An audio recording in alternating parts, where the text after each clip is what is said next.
Have you invested in United States savings bonds this week?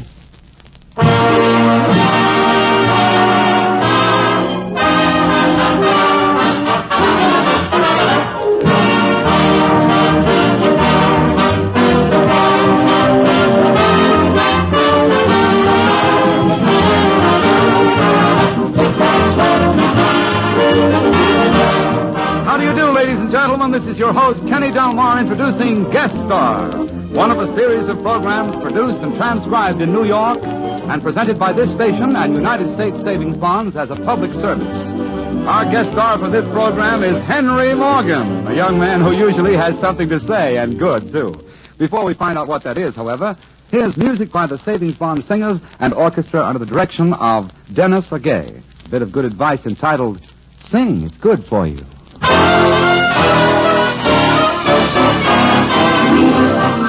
Keep your spirits high. Sing, pass the worry by. Sing till the day you die. It's good for you. Sing while your debts are made. Sing till the bills are paid. Sing, don't you be afraid. It's good for you. When old gloom comes round, you don't have to frown. It won't mean a thing, just sing, brother, let your freedom ring. Sing, make the day seem bright. Sing, so you'll be alright. Sing, and with all your might, it's good for you. Sing, brother, sing. Sing, brother, sing. Sing. Sing.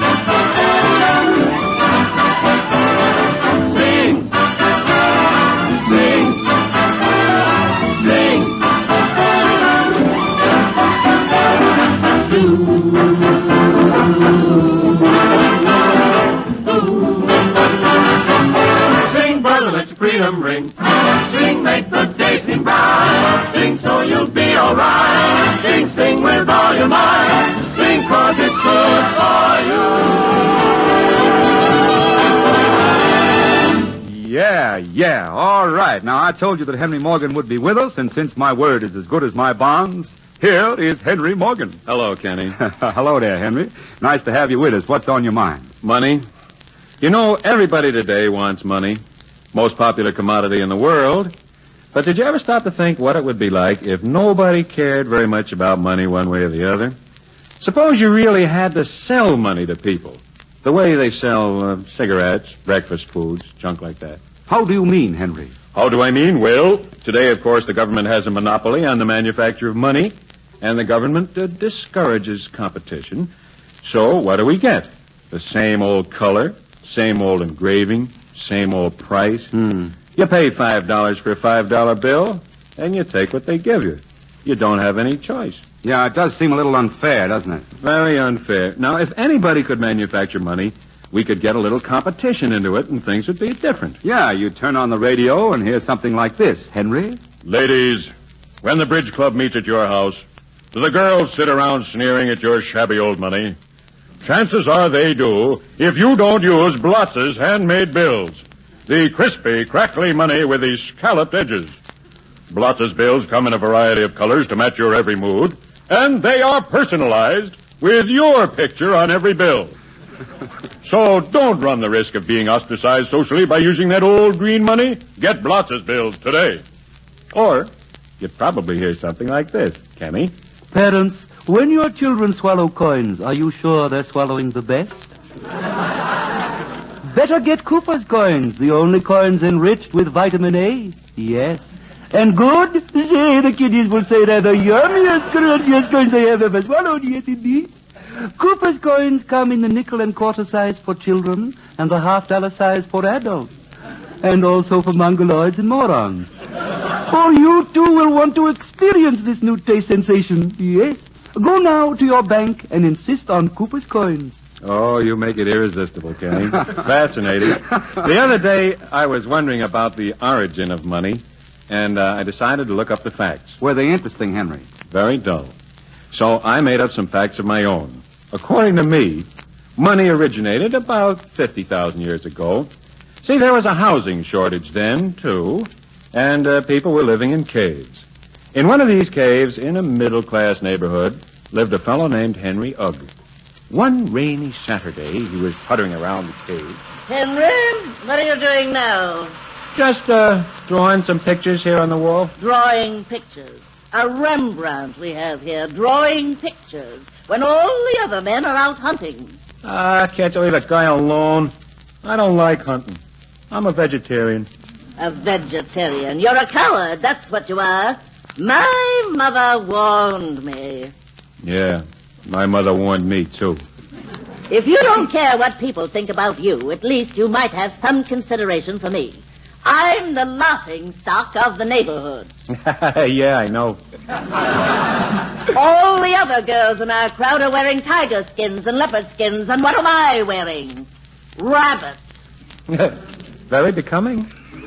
Well, I just won't stand for it another minute. Now you get out of here and don't come back until you bring me something decent to wear. Strong sound man. Yes, even in those days, they slammed the door. Mrs. Ugg was right about Henry. He just didn't feel up to facing a saber-toothed tiger. As he walked along slowly, wondering if he could fool his wife with mink-dyed muskrat, he picked up 2 shining pieces of metal from the ground. The small piece was gold, and the large one was silver. But, of course, Henry didn't know that. As he joggled them in his hand, he joggled in those days, he saw Kenny DeLug coming up the road carrying a beautiful leopard skin. It occurred to Henry that Kenny was the most stupid man in town, so he called to him. Hey, Kenny. Hello, Henry. What you know? Nothing. Me neither. Hey, Kenny, where'd you get the leopard skin, hey? From a leopard. What'll you take for it? What you got? Give you this little piece of yellow stuff. You kidding or something? What is it? It's called, $5. Yeah, what's it for? Well, you can buy something else with it. Maybe 2 leopard skins. Yeah, gee, okay, Henry. Here's a leopard skin. All right, here's a $5. Wait a minute. What's the other piece you got? Oh, this big piece here, that's called a $1/2. Yeah, give me that, too. What for? 10% luxury tax.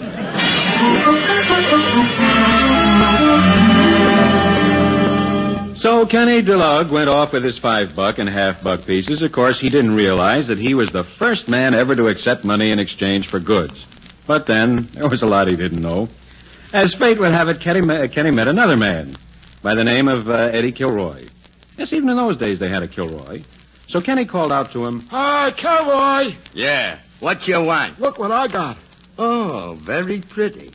What is it? Well, this is $5 and this is a $1/2. They're worth 2 leopard skins, you know. No, I didn't know. Yeah, you take them and give me the 2 skins, hey. Not me. But they're worth 2 leopard skins, Kilroy. Who said so? Henry Ugg. Then let him give them to you.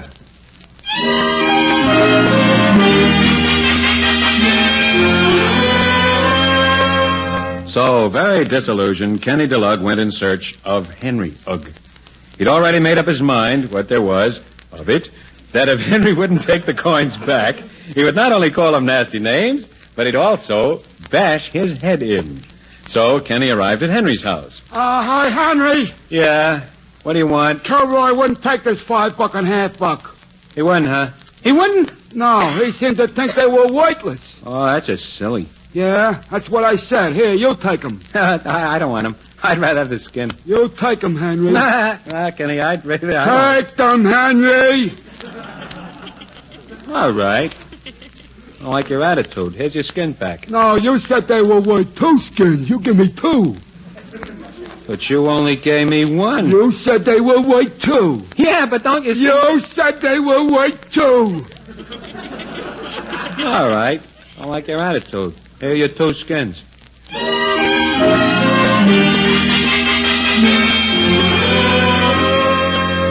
And so that night, when Henry Ugg told his wife about how he had invented the use of money, she said to him, But, Henry, we lost money on the deal. We gave him 2 for 1. Gee, that's not the way to look at it, honey. It's not? No. We might have lost money. Yes. But we're in business, ain't we?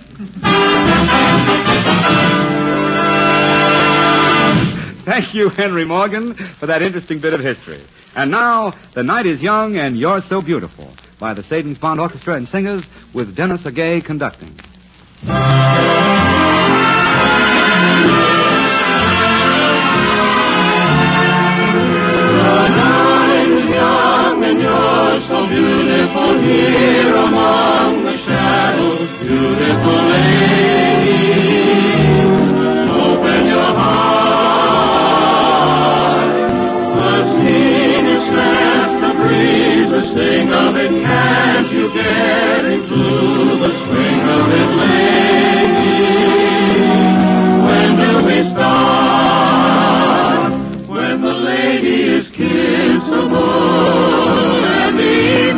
fool.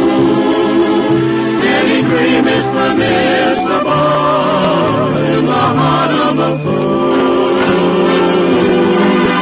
The moon is high and you're so glamorous, and if I seem all forever a slave,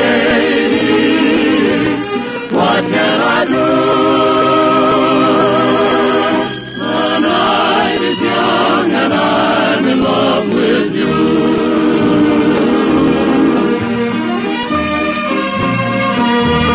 Beautiful lady, open your heart.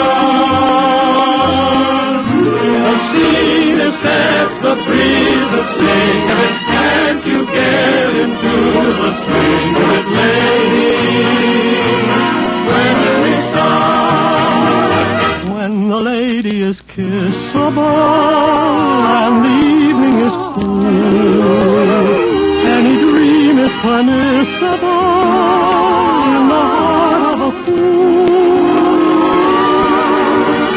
The moon is high and you're so glamorous, and if I seem all forever a slave, what can I do?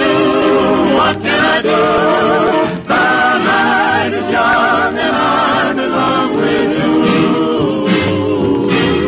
The night is young and I'm in love with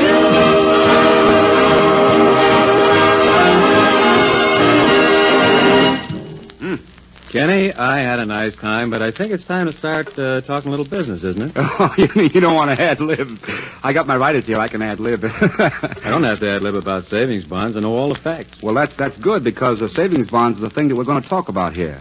Do you want to say what you're going to say about them first? Hey, I'll say what I'm going to say, and then you can say what you're going to say. All right. I'll say you can't do any better with your money today, even that old green stuff we were making fun of. Yeah. Than to invest it in U.S.-type savings bonds. Well, you're right about that, Henry. United States savings bonds return $4 for $3. Can't lose. You can't lose with that, and that you get it in 10 years.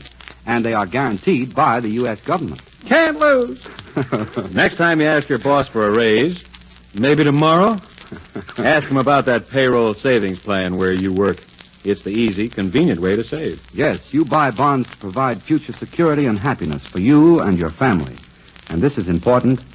They're your investment in America.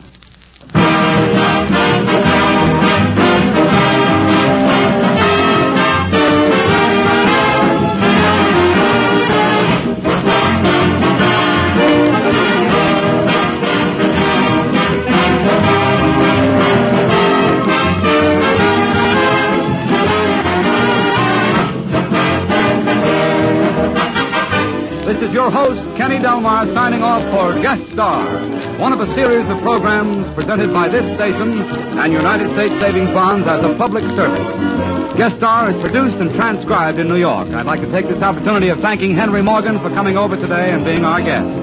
Till next we meet, here's a question to remember. Have you invested in United States savings bonds this week? Goodbye. Bye, that is.